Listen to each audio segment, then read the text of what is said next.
cut that is in place now has caused our revenues to just kind of slide off a bit, just a little bit of a dip there.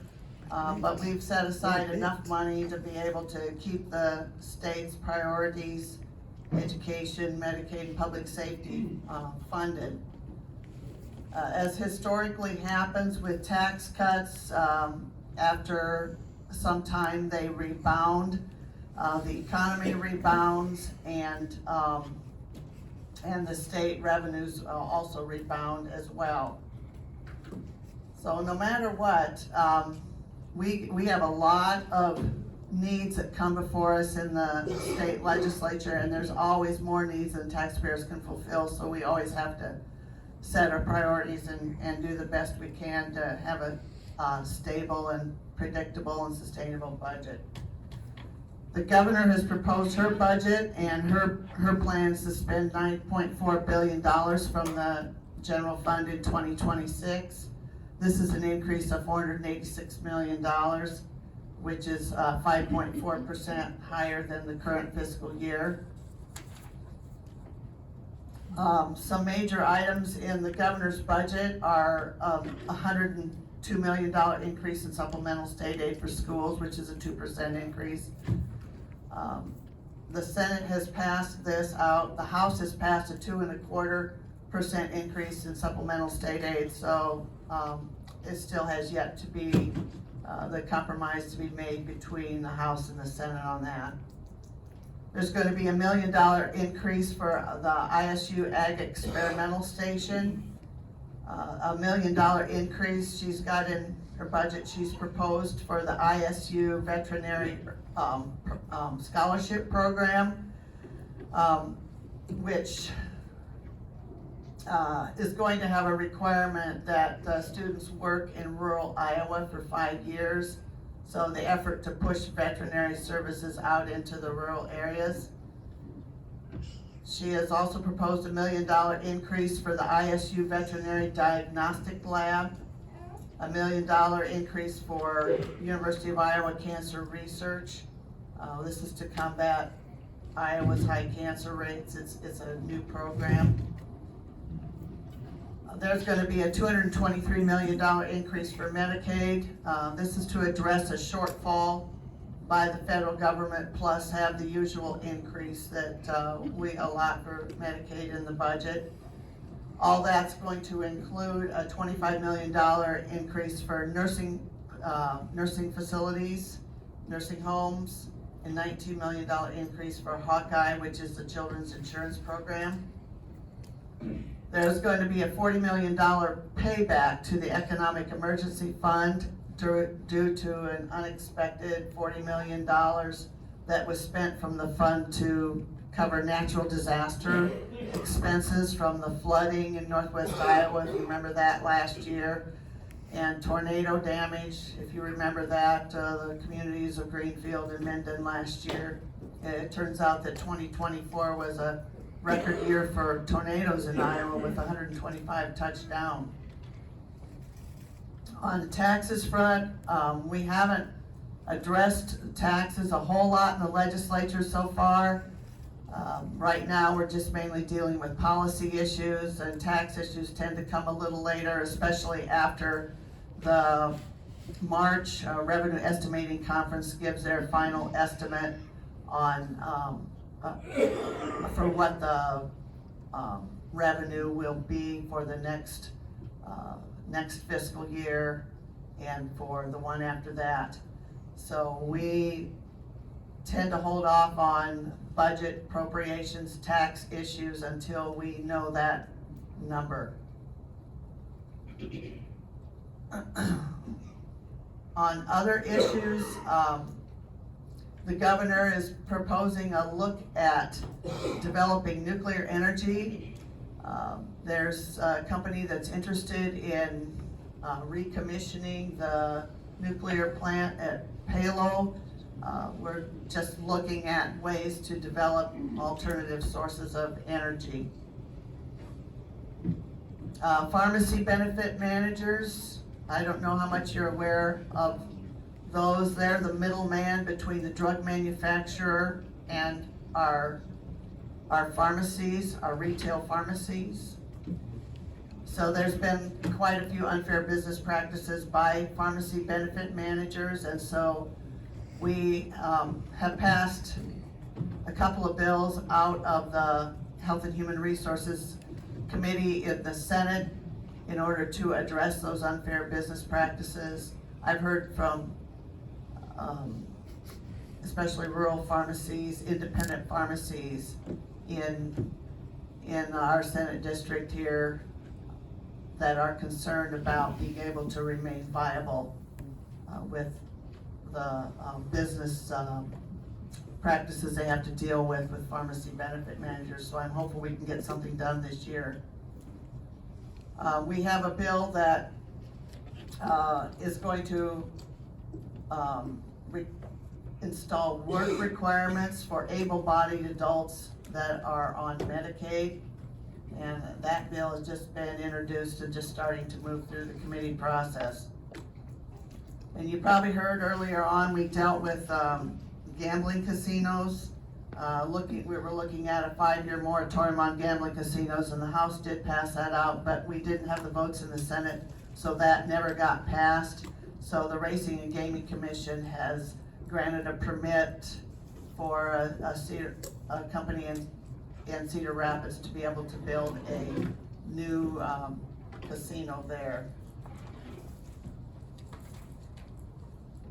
Healthcare, governor has proposed increased funding of loan repayment program for healthcare, mental health providers, and opening it up for any healthcare provider that commits to practice in rural Iowa for 5 years. So again, the focus is pushing healthcare providers out into the rural areas. On the education front, there's a bill out to that's revamped the Iowa standards for math, and they are looking at early identification and intervention for students, additional training and professional development for teachers, and resources for families to help at home.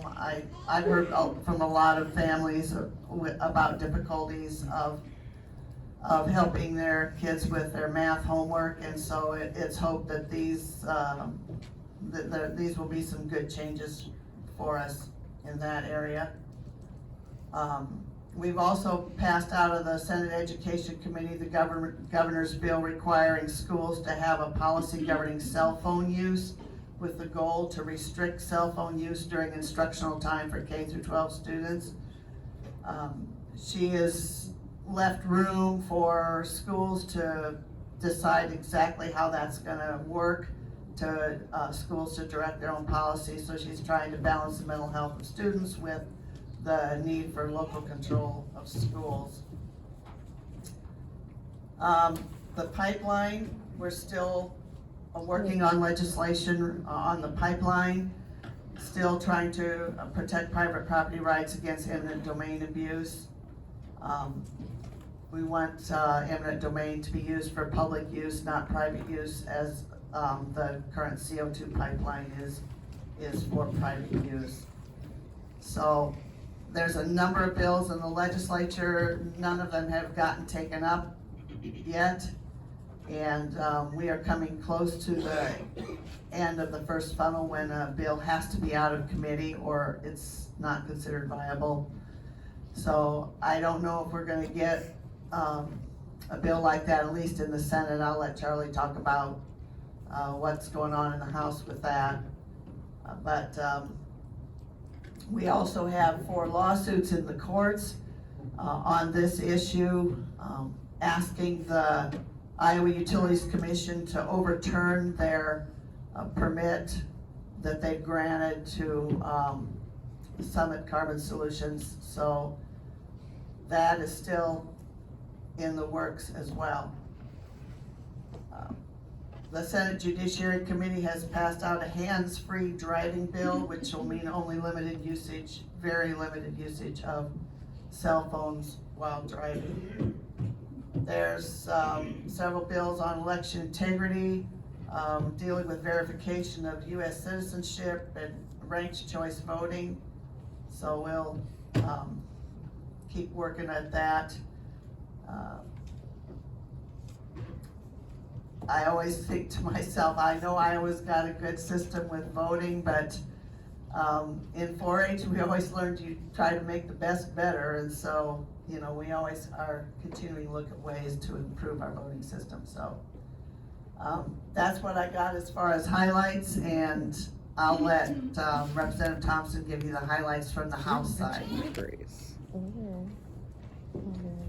Thank you, Senator. Interesting. Wow. Can you hear me? Yes. Okay. Thank you, Senator Salmon.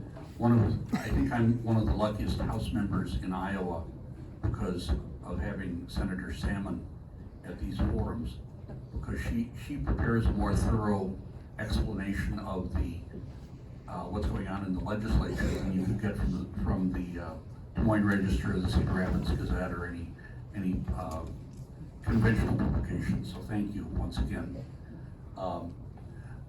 I want to keep a lot of time for questions because I imagine we'll have some. I'm, as you probably know, I'm Charley Thomson. I'm from Charles City. I'm your representative in the Iowa House. I represent all of District 58, which is Floyd County, Eastern Floyd County, all of Chickasaw, and Eastern Bremer. I'm on the Judiciary Committee, the Commerce Committee, Public Safety, and I'm chairman of the Government Oversight Committee for the House. So, in addition to what Sandy covered, I want to just add a few points, and then we can get to questions. There is talk, I'm not sure if Senator Salmon's aware of this, but there's talk in the House about finally redoing the Byzantine school funding formula, which, as I understand it, was created by Bell Stromer, who was Speaker Linda Upmeyer's father. So it's going back into the early 60s. And it's been added to ever since. And it's crazy. It's said there are about 7 people in the state who understand it. We have one of them in the caucus, Dan Yelbach. But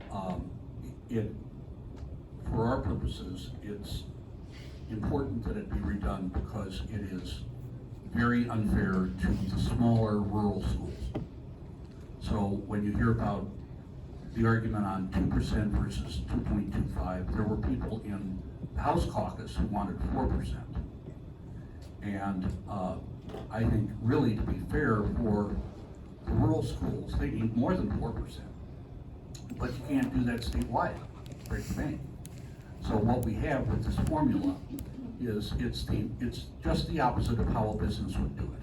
In a business, you would look at what your expenses are, how you can cut here, cut there, what you want to invest more in this year, and you do it rationally based on actual things. Not so with the education. It's percentage. It has no meaning other than just a lot of money. And so you wind up with schools, especially around Des Moines, having just gobs of money because they're growing and the price of the assessments are increasing and they get all this state money and you have lots of alternatives and things are great. And so just to illustrate part of the problem is, this is a stunning fact to me. Of the entire payroll of the Iowa schools overall, 38% goes to administrators. So we know that states spend less per pupil than we do and get better education outcomes. And given that 38% number, I think we can guess why. So we don't have really an underspending problem. We have a management problem.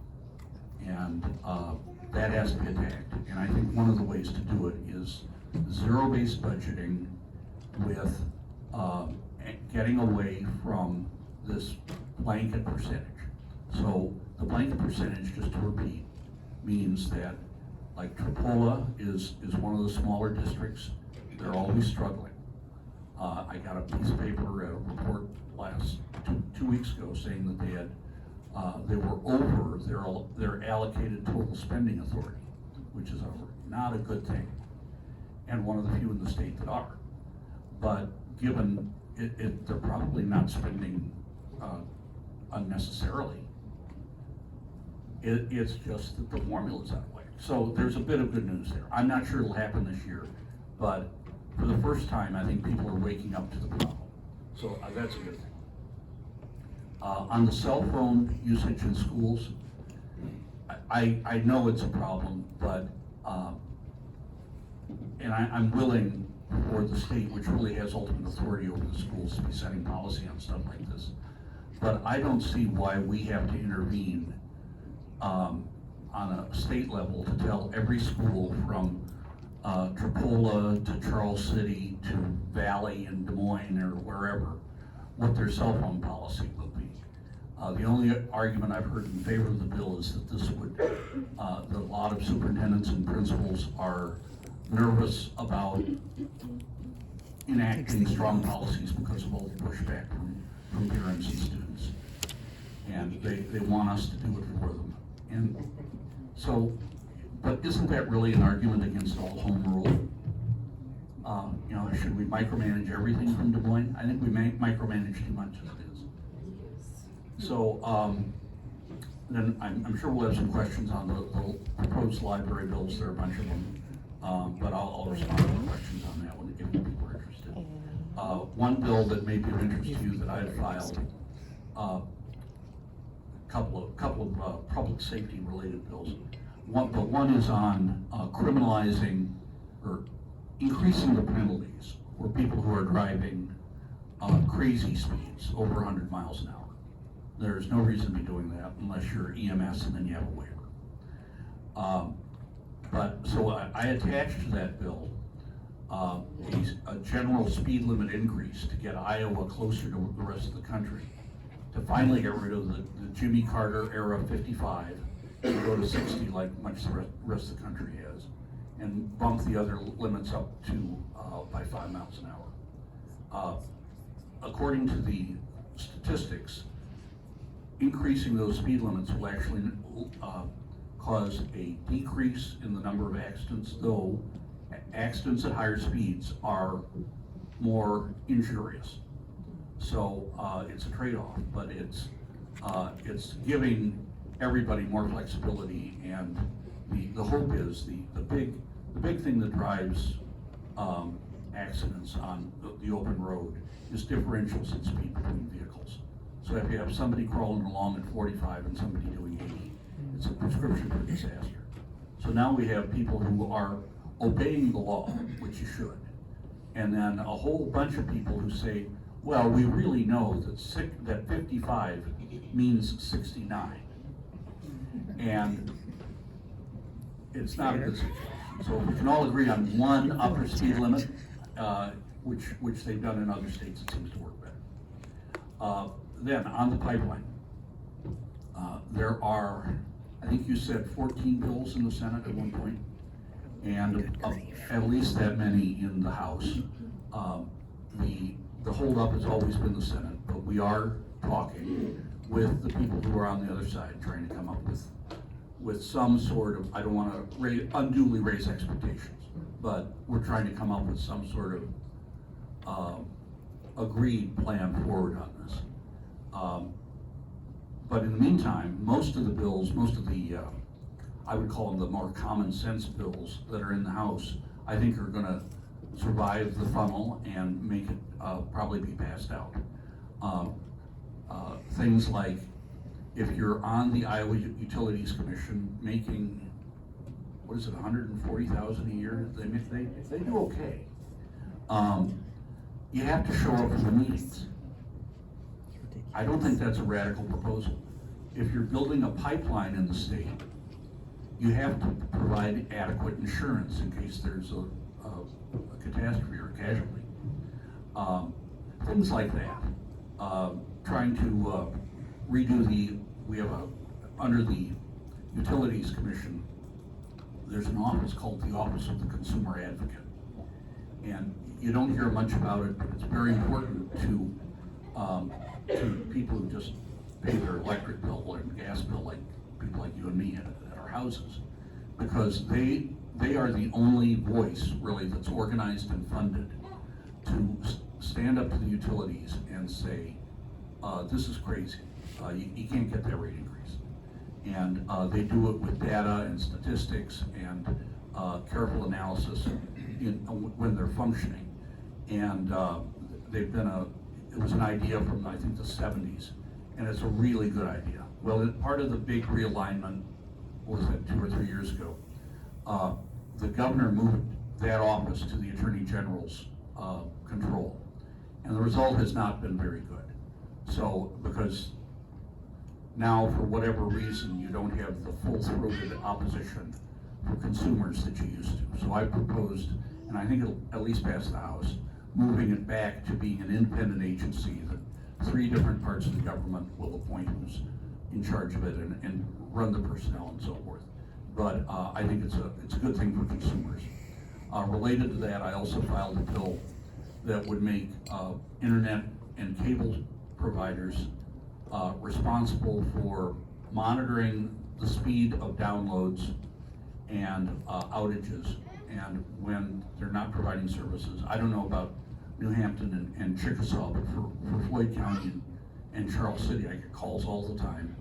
Mediacom advertises this astronomically high broadband speed, and what they deliver is like a little drop of water coming out of a faucet, if at all.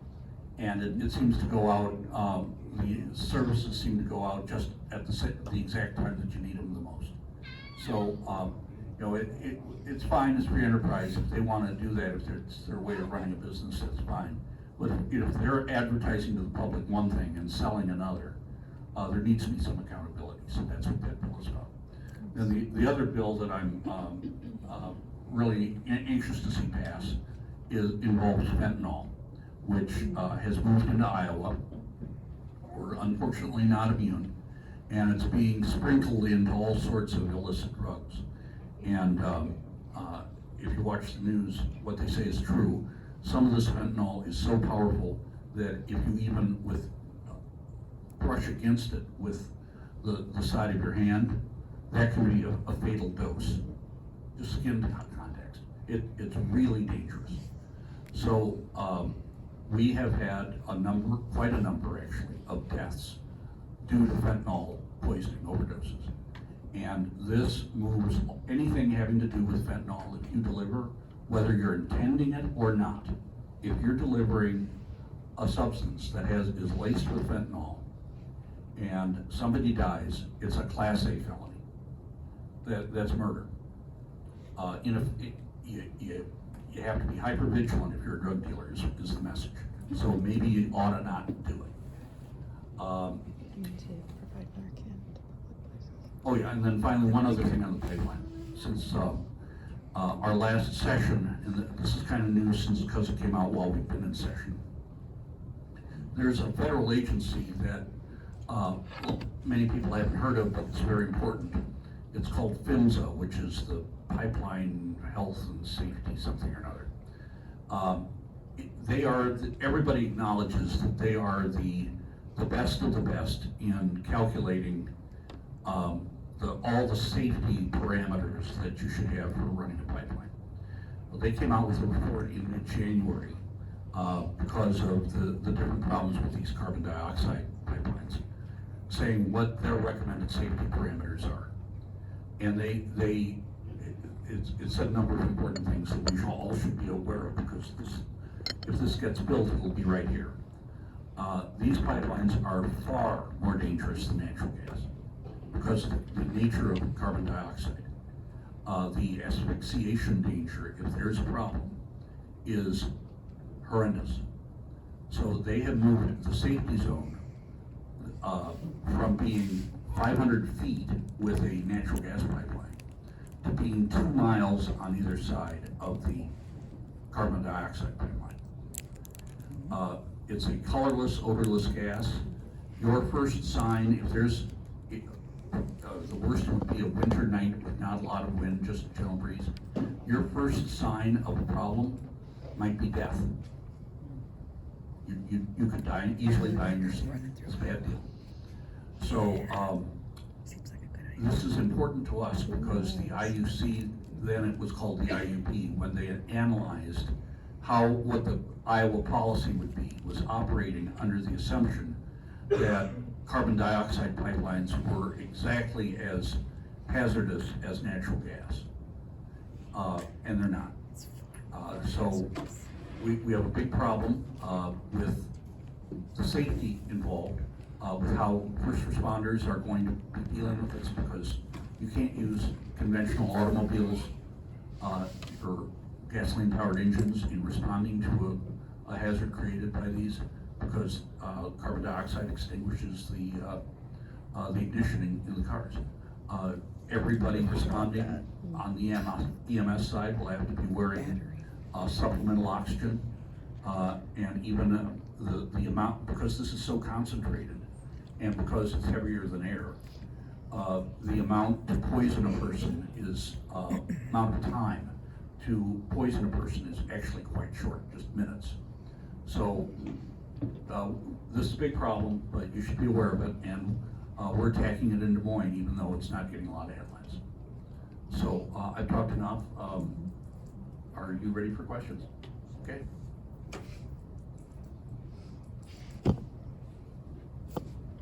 I'll go first. Yes, ma'am. Okay, thanks. Hey, appreciate you guys being here today. I appreciate everything that you do in Des Moines on our behalf. You're willing to do it. I'm not. It's a huge job, so thank you. However, Senator Salmon, you didn't mention libraries. Bills you're advancing with your own name on it. You're the chairperson. Right. You left us out. I'm really concerned about libraries in the state of Iowa. I used the word dismantle in one of my emails to Mr. Thompson. It feels like over the past 3 years. Are you Ms. Becker? I apologize. I'm Carrie Becker. I'm the librarian at New Hampton. Sorry. I just went right into my speech. Apologies. So yes, I use the word dismantle because for the past 3 years, that's what it has felt like for libraries. We've lost our levies. We've had books pulled from schools, this year public. And I said to some friends, next year it will be adult books that will be banned, censored, whatever. And that's very troubling. We've watched Kim Reynolds copy, follow, mimic. Oh, thanks. We've seen Kim Reynolds copy, follow, mimic bills from Texas, Florida, Pennsylvania. She likes those ultra-conservative states and she wants to be just like them. This is my concern. This book is banned in Pennsylvania because there's a brown girl on the front. It's a picture book called I Am Enough, and it's about self-esteem. You know, you're a good person, instilling in our children that they're enough.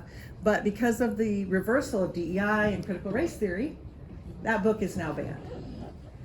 That's offensive, and I'm terrified that that's where we're going in Iowa. I printed off the list of books, highlighting the pink books. Representative Thompson is on his phone. Are you distracted? No, I'm looking up I Am Enough. Oh, thanks. Good, do.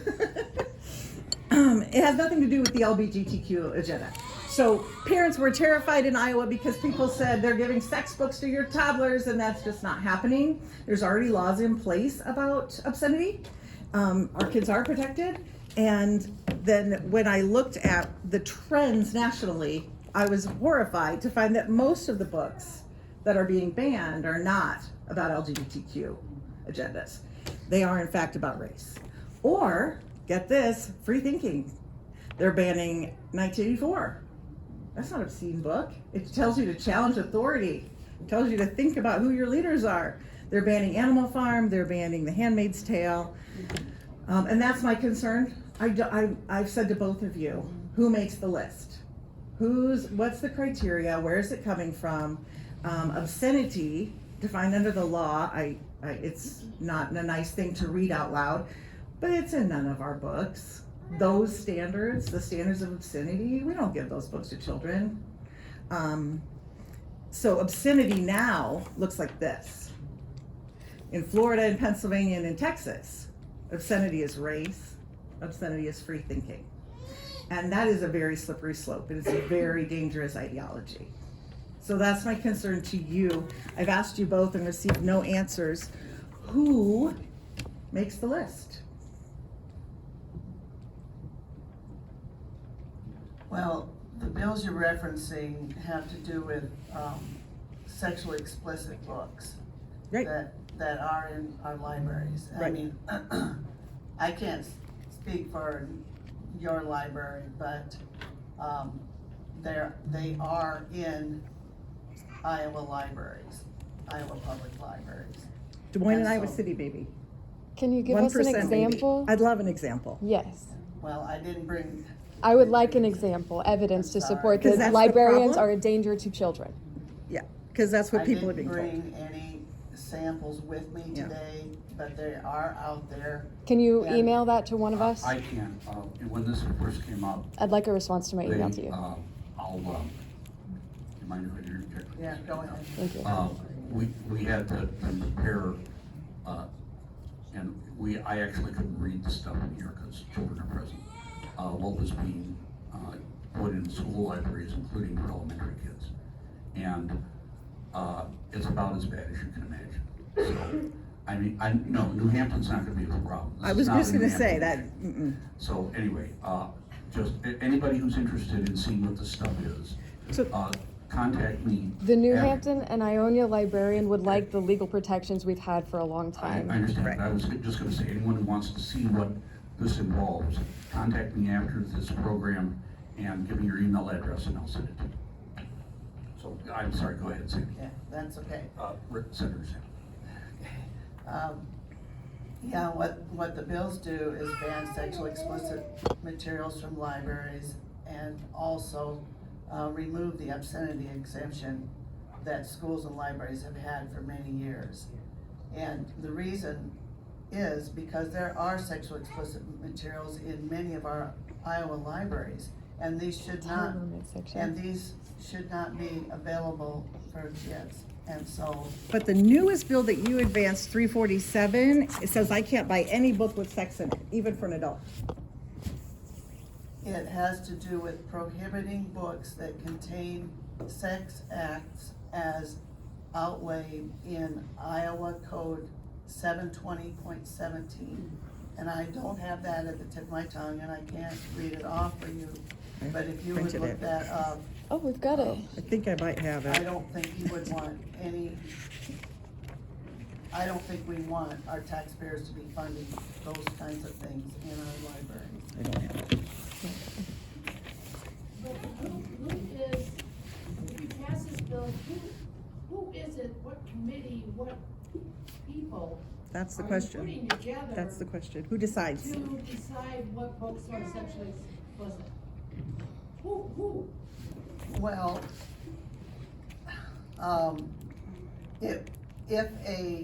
if someone brought a challenge in a court, then the court would determine if that particular material was sexually explicit as laid out in Iowa law.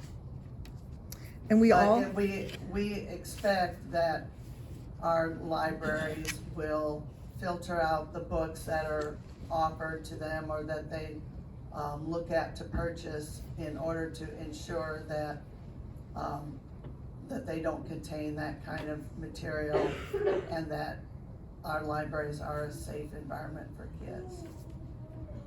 and we do that, and we already have challenges in place. Every state library in Iowa has that challenge piece, and that. We all have policies for the removal Yep. based on the library board's decision regarding an individual's concern with an individual piece of literature. So if some community has a really liberal collection, they have avenues to address it, and an obscenity law in place to address it.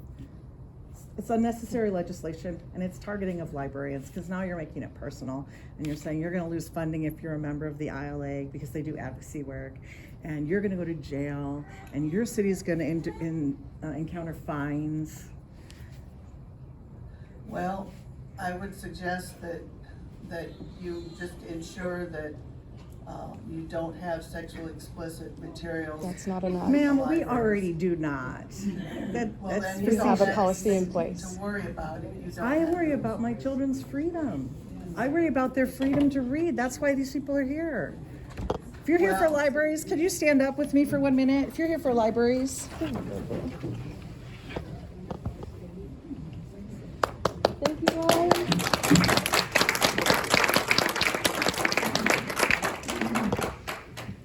Well, let me just say this, that nobody has the right to taxpayer-funded pornography. And It doesn't it's our- exist, ma'am. It's our job as the government to protect our people. That's our basic job. This doesn't protect people. This hurts people. It takes away rights. Have you ever Free read, speech. the popular rom-coms that are quite popular these days for adults? They, oh, you should. They're extremely popular with the 30 and 40-year range, and they are quite steamy. And in fact, there are groups that go to a STEAM conventions. It's kind of like Are you saying steam? Steam. like hot, Spice. Sexy bucks. Adults like sexy bucks. Yes, They adults do. like sexy books. And this just keeps kind of drizzling down, it feels like that. Where I raised 4 children, none are in jail. And I purchased a book for them that was about where babies come from, and it was a sort of a cartoonish looking book. And we read that at home, and the day that my first grader was gonna take it for sharing, I pulled it out of her backpack. Because I didn't think that was quite appropriate, although it was appropriate for her age, but it wasn't up to me to share that with others. You know, those kind of books are necessary for helping kids grow.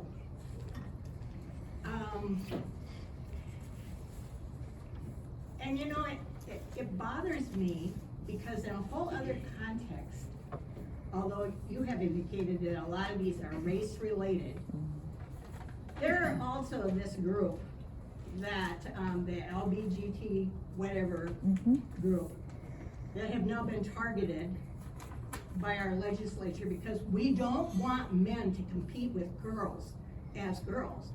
You're not really giving the girls a chance to take care of themselves, for one thing. I think that could have all worked out without legislation. Because it is discriminatory.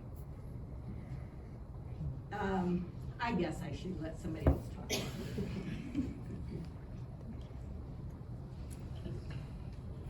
Is this on libraries? No one else has any? Well, I'd like to speak to the library issue. Go ahead. Well, this is actually tied in with the library issue. Okay. Okay, it's got nothing to do with the pornography itself. But about 10 years ago, the citizens of New Hampton voted to put a tax on themselves to support the library and the Carnegie and several other things. About 2 years ago, all of a sudden that was pulled. But this is kind of disheartening because we actually voted to put a tax on ourselves to sustain the Carnegie and the library and just simple things, but the legislature pulled that. Can you address that? I'll kind of address them all when, ma'am, you had something in the red shirt in front? Oh, okay. So, on the whole library thing, I've brought along a very fancy visual aid. So, imagine this is all publications. Not all of them are protected by the First Amendment. You have, shouting crowd, fire in a crowded theater. You have on here, one corner is pornography and the Miller test. And then there's some other exceptions, but those are the big ones for our purposes. So, the bills that I would support in the Iowa legislature, I don't support banning books, first of all. I'm a big First Amendment advocate. And I think libraries are very important, and they're historically important in Iowa, and I think they have a great future because I'm very concerned, I think Senator Salmon is too, about declining literacy in our state. Much of it because of the new information age that we're in. Newspapers are declining. And people are not as aware of how government works, why this is America is a very special place, why we have the freedoms we do, and if we don't know why we do, we're going to have a chance of losing them. Because we need to have strong support for the entire Bill of Rights. So, getting down off that soapbox, this is not really, the book issue is not really an issue for New Hampton. It's an issue for places like Waukee, where despite what the stated intention of the legislature, which is that libraries really should not be distributing pornography that violates the Miller test. They don't seem to have a problem with it. And in fact, not only do they not have a problem with it, they are promoting it for kids. They think that's a cool thing. And that creates, that and the whole topic of pornography, that it comes under the Miller test, which it's kind of graphic, but it basically says there's no redeeming cultural value to this. This is entirely for prurient interests. And I think you can imagine what that is. If kids are exposed to that, it has even adults, it is potentially addictive very quickly. It can ruin lives. It's not a good thing, and there's a reason that historically societies have been very concerned about it. So when we never had libraries before promoting that sort of stuff, and for different reasons, it's become a thing now. And I think that's what's stirring up these bills. And that's why the bill I like is on the, I don't know its number on the Senate side, but in the House I think it's 274, which just applies the Miller test, which I think every library in this area is already complying with. So, sir, you could say that all these libraries that have taken, especially school libraries that have taken books off the shelf, they'd be, that pass the Miller test or are not guilty by that, they could put all their books back on the shelf. No, that's a different issue. So that's where we get into curating. So there in this big universe of books, there's this corner doesn't meet the Miller test, but then there's a little larger slice of the pie that meets the Miller test, but is still not appropriate for kids under 18. And that's a judgment call that really has to be made by the parents. Whoa. Whoa. Thank you. Yes. So that's what we're getting at, and that's why I get my little rankled when people use the term banned books. I've never voted to ban a book in my life. I don't plan on it. I think it's legitimate for the state to be concerned about that segment of books that pass the Miller test but aren't appropriate for the 6-year-old or the 12-year-old. And we try to articulate that, and I don't think they did an especially good job with the bill that passed out and was signed, forget the number of it, 2 years ago, the Schuyler Wheeler bill. That has the sex definition in it, because that is probably overbroad for what was intended. Because we don't want to be banning 1984 or Animal Farm or Huck Finn or any of that stuff. But we don't want the stuff that I'll email to you being available to a 6th grader, because it's bad. And it may, in fact, I think it probably arguably does meet the Miller test. It's not legally obscene, but it's close. So it's that wedge that's the real concern. So we've been faced with an active movement, again, not in New Hampton, but places like Waukee, where they think it's a great idea to push this out to kids as young, the younger the better, because they're trying to educate kids in their way. And I think, my view of libraries is that they are not in the business of educating kids, they're in the business of maintaining collections and making them appropriate for the public. And the arbiters on educating the kids should be the parents. Yes, ma'am? Is Waukee the most affluent area of the state? Actually, Mitchell County is. Okay. Farmers? Per capita net worth is the Farmers. highest in Mitchell Okay, County. that makes sense. But, What are Waukee parents saying about this? well, this goes to the home rule issue. Not all decisions made by localities are wise. And we found that out. That's one of the reasons we have problems with the Pebble issue. Yes, sir?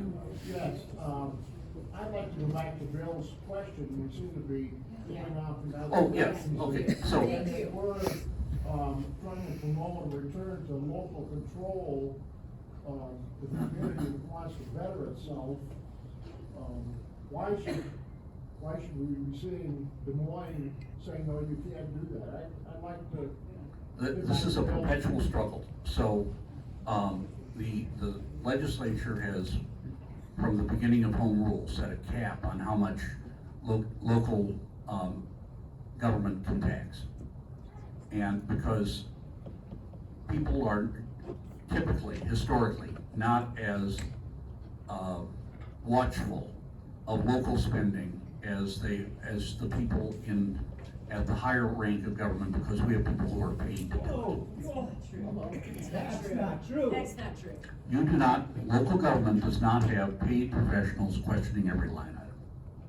Outside third-party paid professionals, it just doesn't work that way.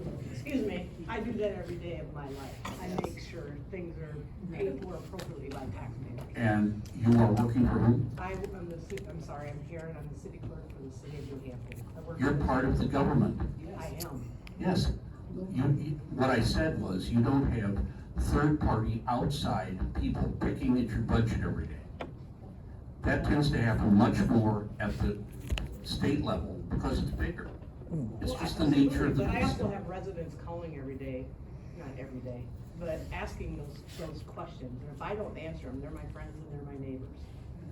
I have to answer them honestly and, ensure them that we're doing everything appropriately. If not, it's my reputation. I And I understand, embarrass and I don't mean to impugn what you're doing.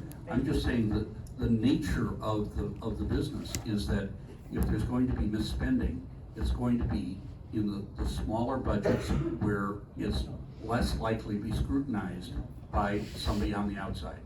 And that's why we have the state auditor, why we are constantly sending people around to test.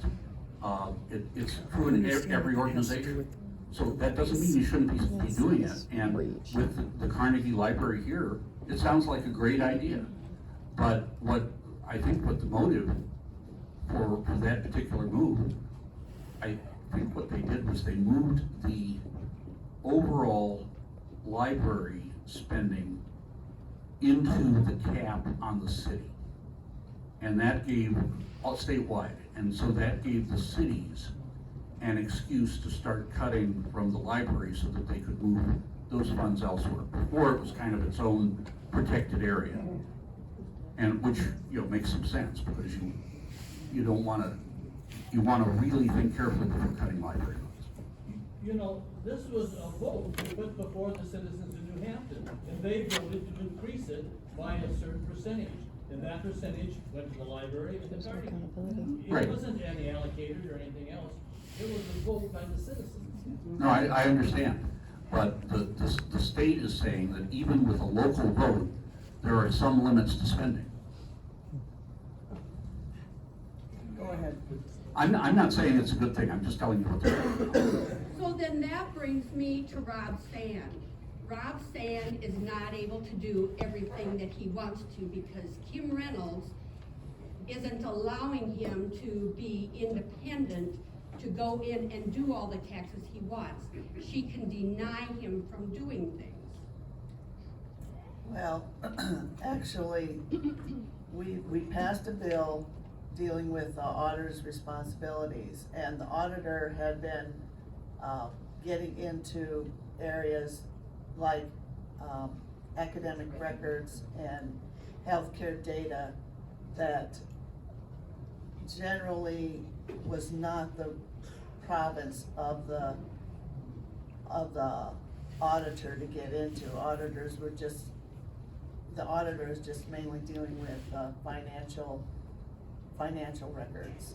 So that's all that was done. Otherwise, he is duly elected by the people of Iowa, and he can, audit, you know, as he sees the need to audit. But he can't get into areas that typically have not been areas that the auditor gets into, that are generally considered privately protected information. But he has found things that have been misappropriated. Well, auditors usually That's do. his job. Yeah, that's what And he's so, supposed to do. if I can speak to that, I'm one of Auditor Sand's few friends in the Iowa House. And I voted against the bill that you're talking about. But I don't think the problem was taking away authority to do legitimate things. The problem with that bill, and the reason I voted against it, was that in case of a dispute, it shifted the mechanism for resolving the dispute to a committee of three. One would be the governor's office, two would be somebody appointed by Rob Sand, and three would be somebody from another department appointed by the governor. And so that's 2 votes to 1. And I didn't think that was right, but that's a different issue from, does the auditor's office have the authority to be looking at all of this stuff? And I think the answer is yes. The thing that motivated, I believe, that bill, and so it didn't come out of nowhere, was during COVID, the auditor regarded his office as having just a general authority to go look for stuff.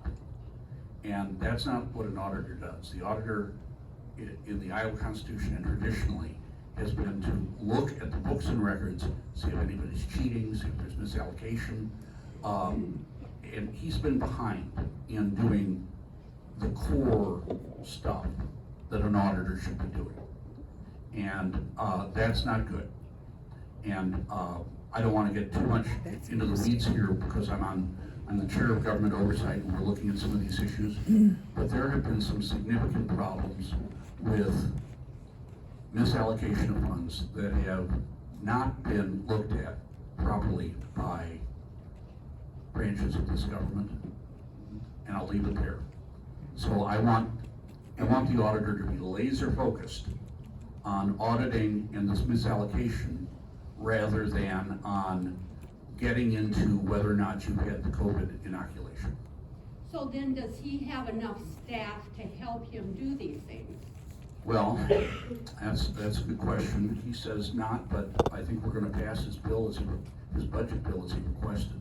So, he needs to ask for more people and he might well get it.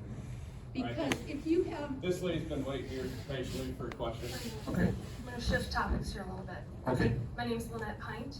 I am a former Keystone AEI employee, very proud.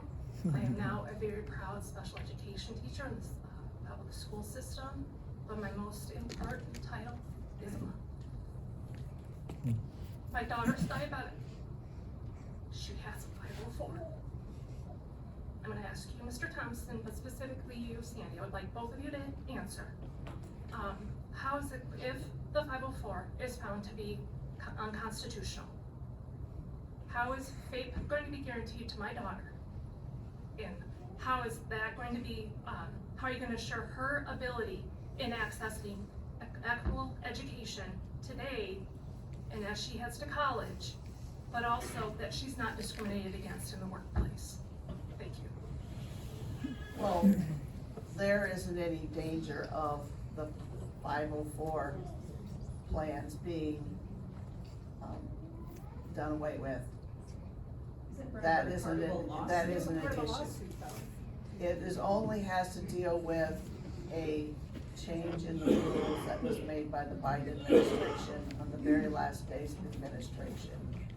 But that would deal with gender identity, but that's the only part that's being targeted, not all the rest of the accommodations that the 504 plan. That's the understanding of everyone. That is not the way the lawsuit is written. Well, Section I'm 4, sorry, but paragraph that's the case I understand from the Attorney General. 4. Not everybody interprets it that way. Thank you. Have you actually read it yourself? I have not read it myself, but it's what I understand from the Attorney General's But office. aren't Do you you on do the your own education research committee? before you make your decisions, before you vote? But No, she doesn't. the legislature is separate from the Attorney General. She files suits all day long that not only are we not involved in, but we shouldn't be involved in. And, as we're legislators, we pass statutes, we investigate government, but, we can't, we're not part of the judiciary, and you don't want us to be. As far as that lawsuit, I'm fine with limiting the federal involvement in overseeing most of these issues. I'd much rather have it be at the state level, where we can make sure that your child is not being discriminated against. And that's one of the, I'm glad to hear that you were at the AEA, because I was and remain a big supporter of the AEAs. Thank you. And I took a lot of heat for voting against the AEA redo thing. Why did you vote against the redoing? Because I didn't think the governor's proposal made sense.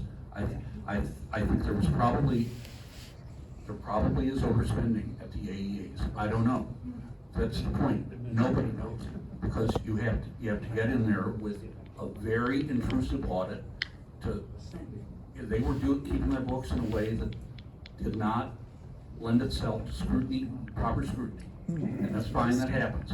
So, but before you start cutting, in my view, you need to know what you're cutting and why. And I could keep going back to Tripola because it's a good example because it's a smaller district. If, the original idea behind the AEAs was to have, it's like a co-op. Tripola probably can't afford to hire a really high buck speech pathologist or something. But together, 15 different school districts pooling their funds and their resources, and some from the state, yeah, they probably can do pretty well. And so they'll share these services, and that's a great idea. That's a traditional Iowa response to localities not having enough money to do something that very unique. So like electrification, as we did it through the co-ops. So that's why I was very frustrated when this bill came out, cutting first, and I think putting kids in danger. And so we're gonna have, I think, a couple of years of cleanup coming. I understand that there was a lot of concern that there was these salaries that, did seem high, but I don't know. I don't know market on what an AEA administrator should be making. Well, they tied it to school superintendent's salaries. That's what they did. Yeah, but I'm not sure that that's gonna get you the best people. So, anyway, did that respond to your question? It's not, she was talking about 504s. I'm sure you guys, it's 5 after 10, I'm sure you guys have more to talk about, but, it was supposed to last an hour, and these guys' and your guys' time is very valuable. So, with that being said, what's that? Why is it not 2 hours? We need more time. We haven't addressed, the elephant in the room has not been addressed. Thank you for giving us What do you- an hour. I think. I have to go, somewhere else I've gotta be. Okay, perfect. Let's thank them guys for coming today. I don't mind staying around if you want. So you could ask her.